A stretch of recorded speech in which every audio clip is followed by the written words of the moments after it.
Disipando toda sospecha al respecto, el presidente Gustavo Petro presentó a través de su ministro de Justicia el proyecto para convocar una asamblea constituyente que haga una nueva Carta Magna que reemplace la de 1991.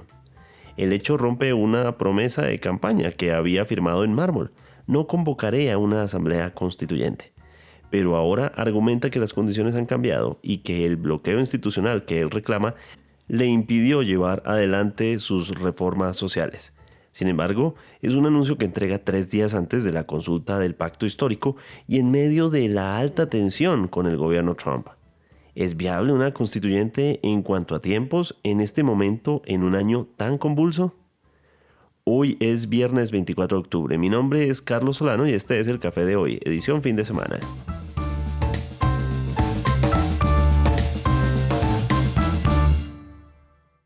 El tiempo es un medio aliado de The Trust Project.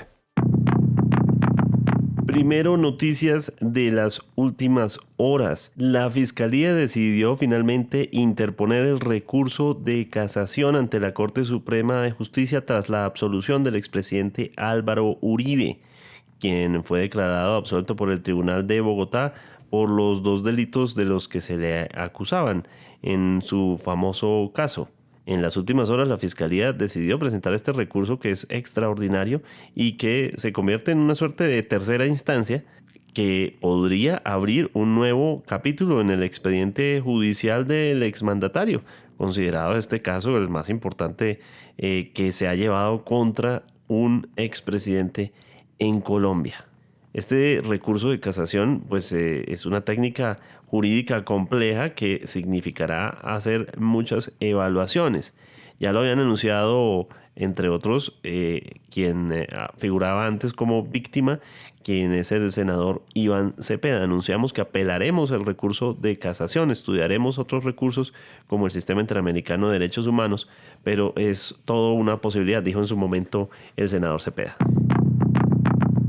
El Consejo de Estado suspendió provisionalmente el decreto que reformaba el sistema de salud porque excedió la potestad del Ejecutivo. Así lo estableció esa decisión del Alto Tribunal, considerando que el gobierno vulneró el principio de reserva de ley establecido en la Constitución al respecto.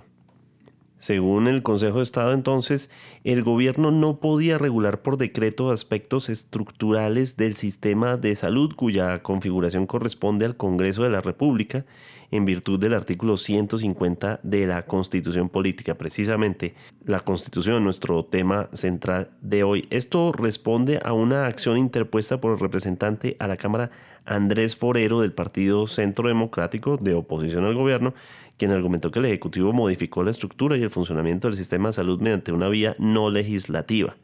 Recordemos que este decreto establecía unas competencias especiales a la organización territorial de los mecanismos de atención en salud, sobre todo en principios operativos y competencias de las entidades públicas en la prestación del servicio a los colombianos, especialmente en las regiones. Según Forero, el Ejecutivo carece de facultades para crear o transformar figuras institucionales mediante esta reglamentación, ya que esto constituye una función exclusiva del Congreso de la República. Recordemos también que este decreto no reemplazaba la reforma a la salud, llamado el proyecto de reforma 2.0 de la salud. Esta seguía en curso y estaba pendiente todavía de debates en el Congreso, pero el decreto le daba ciertos poderes al sistema para hacer cosas que se habían contemplado en la reforma a la salud, y esto había generado bastante polémica por considerar que al establecer ese decreto se saltaban el proceso del Congreso de la misma reforma. Un duro revés a las propuestas del gobierno Petro, que precisamente giran en torno a lo que él llama el bloqueo institucional. Otra propuesta que ha generado mucha polémica en estos días es la que surge del Ministerio de Hacienda de imponer una retención en la fuente a pagos digitales de billeteras virtuales como Breve, una iniciativa de varios bancos que ha buscado unificar las transacciones de estas características. El gobierno espera poner un impuesto de 1,5% que ha sido interpretado por sectores de opinión como si esto fuera un 15 por mil. Luego de que se desmontara precisamente el 4 por mil, esto se convertiría en un 15 por mil porque pondría un impuesto a estas transacciones digitales para billeteras virtuales como por ejemplo Nequi. Imagínense todas las transacciones digitales que se hacen a diario en herramientas como Nequi o como Breve.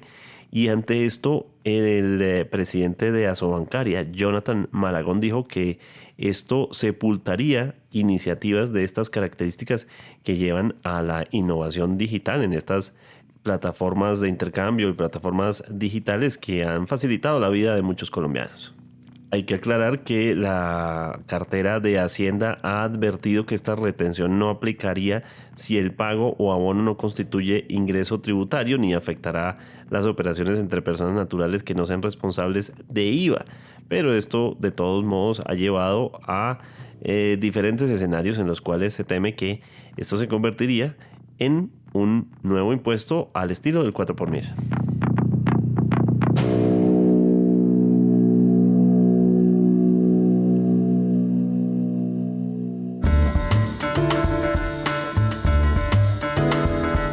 Durante meses y particularmente las últimas semanas, el presidente Gustavo Petro había hecho referencias al poder constituyente sin aclarar en ese momento todavía que estaba convocando a una asamblea constituyente, pero sí buscó mostrar cómo ese poder constituyente era capaz de transformar las realidades del país y cómo era visible a través de los movimientos sociales en el mundo.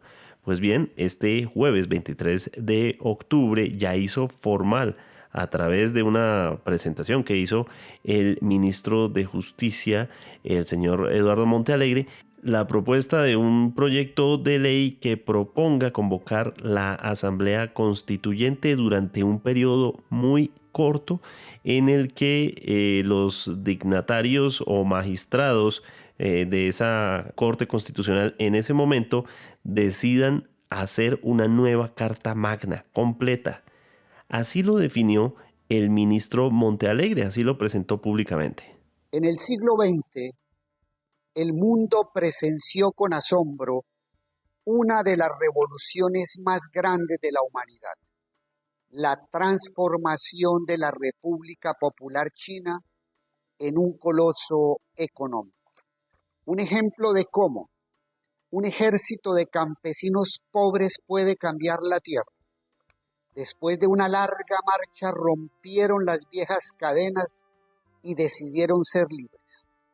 Bajo la dirección de muchos sectores sociales diversos, campesinos, obreros, mujeres cabeza de familia, gitanos, jóvenes, víctimas del conflicto, negros e indígenas, en la Plaza de Bolívar de Bogotá, bajo la mirada de su espada libertadora, Colombia iniciará mañana un camino para lograr un salto adelante en busca de la dignidad humana. Autónomo, sin imposiciones imperiales, sin humillaciones extranjeras.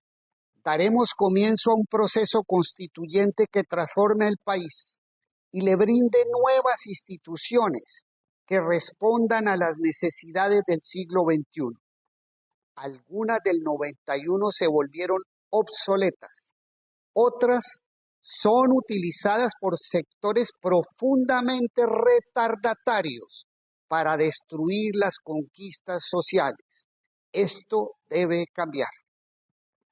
Desde la ciudad de Shanghái, una de las regiones más avanzadas del mundo en nuevas tecnologías y diversidad cultural, donde podemos encontrarnos los pueblos de Oriente y Occidente sobre bases de igualdad, solidaridad y respeto a la dignidad del otro, invito a iniciar la gran marcha para construir la nueva constitución del cambio social, derrotar el bloqueo institucional que impide el progreso, vencer la toma del país por sectores que quieren devolver la rueda imparable de la historia e instalar la gobernanza paramilitar del pasado es el mayor desafío que tiene Colombia en el siglo XXI.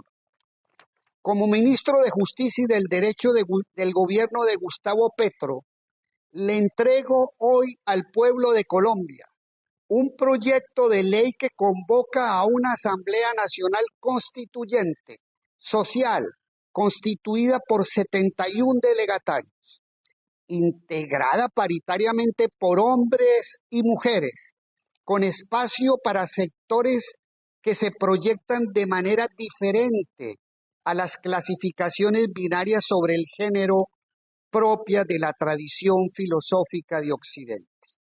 Con este proyecto queremos iniciar las bases para que el pueblo empiece a deliberar sobre su futuro.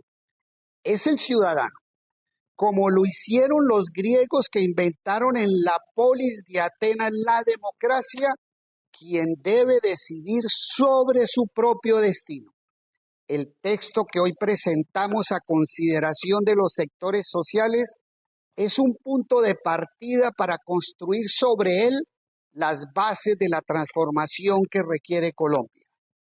A través de la confrontación de argumentos y no de la violencia, como los señores de la guerra nos quieren imponer, pensaremos un nuevo país.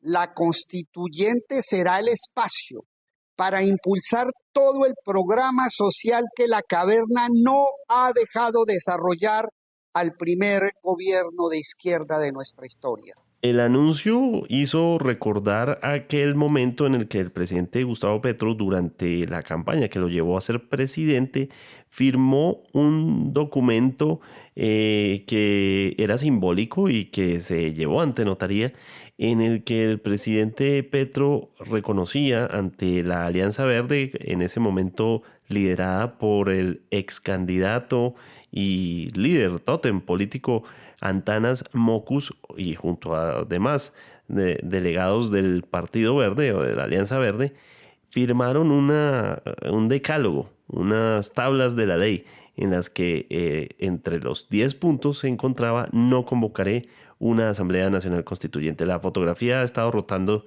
durante las últimas horas muchísimo en las redes sociales para recordar ese momento, que hoy tiene este contraste: el presidente llamando a una asamblea constituyente.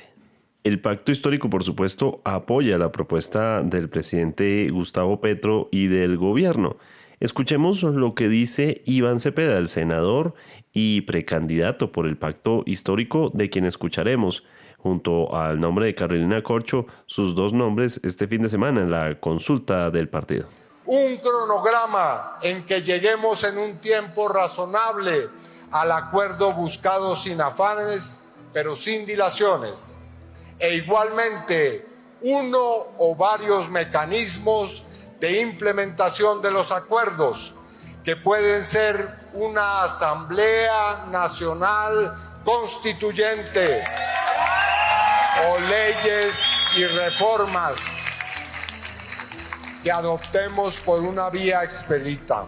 Una voz en contra que se manifestó en redes sociales fue la senadora Angélica Lozano. Esto dijo: la constituyente es una mala idea que trae el presidente hace varios meses, que la saca de frente y luego la guarda, le venía bajando el tono, que no es para reformar toda la Constitución, que solo unos pedacitos. Ya hoy salieron de frente con un proyecto de ley donde el aspecto más crítico es que quieren poder de facultativo al presidente de la República para reglamentar todo. O sea, no kings, es como no reyes, el coro en Estados Unidos, pues lo que quiere el presidente Petro es ser un rey.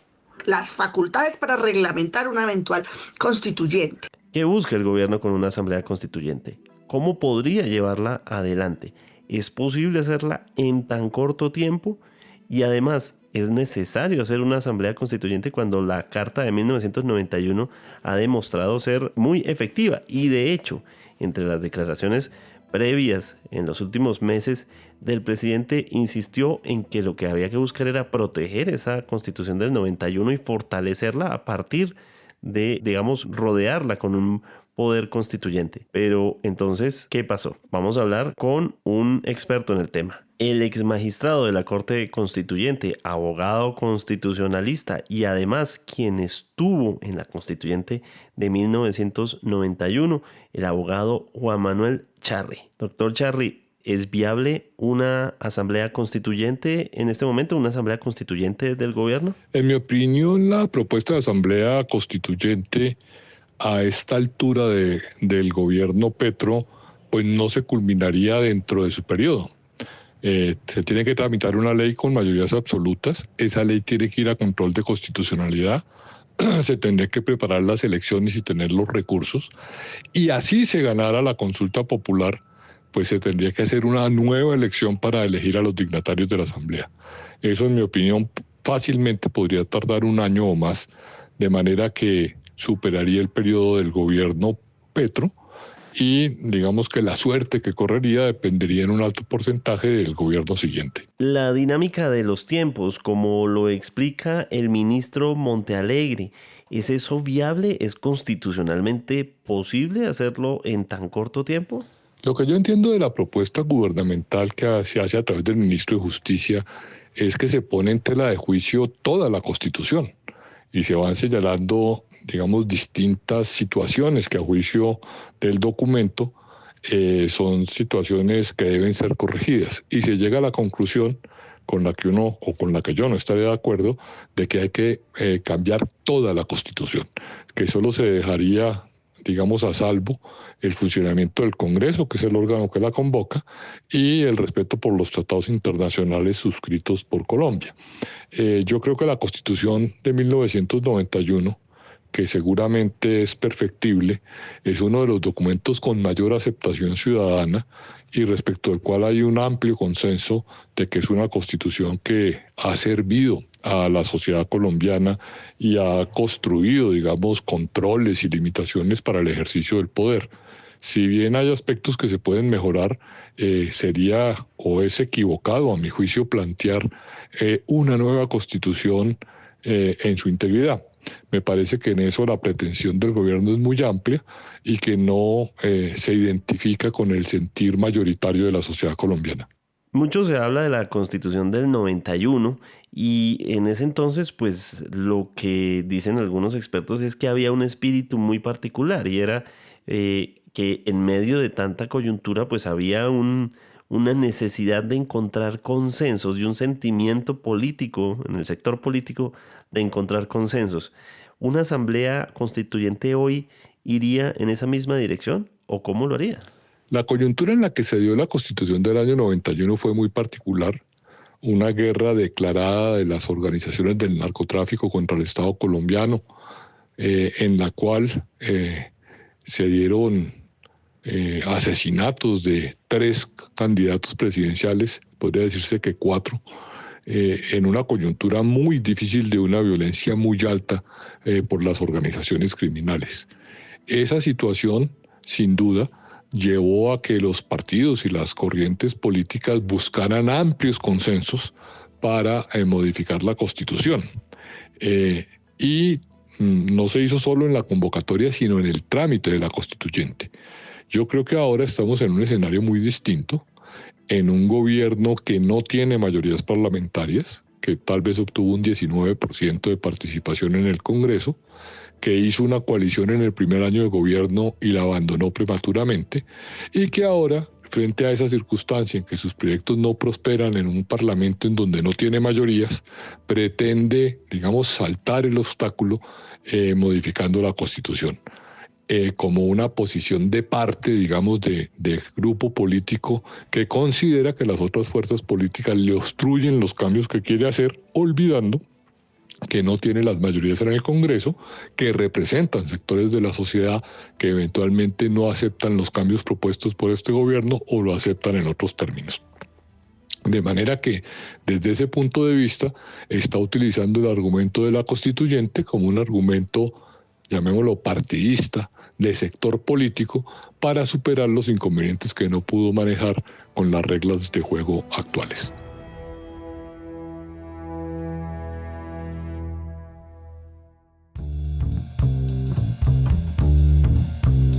Gracias por acompañarnos en el Café de hoy. Suscríbase en todas las plataformas de podcast y en el canal de YouTube de El Tiempo. Nos encuentran también en Instagram y en X como @podcast El Tiempo. Además, si quiere recibir a través de WhatsApp la notificación de cada nuevo episodio, siga el enlace que se encuentra en la descripción o envíenos un mensaje con la palabra suscripción al teléfono 320-353-27 y haga parte de la comunidad de El Café de hoy. Este episodio de fin de semana fue producido por Valeria Torres. Mi nombre es Carlos Solano. Nos volvemos a escuchar el próximo lunes. Podcast El Tiempo.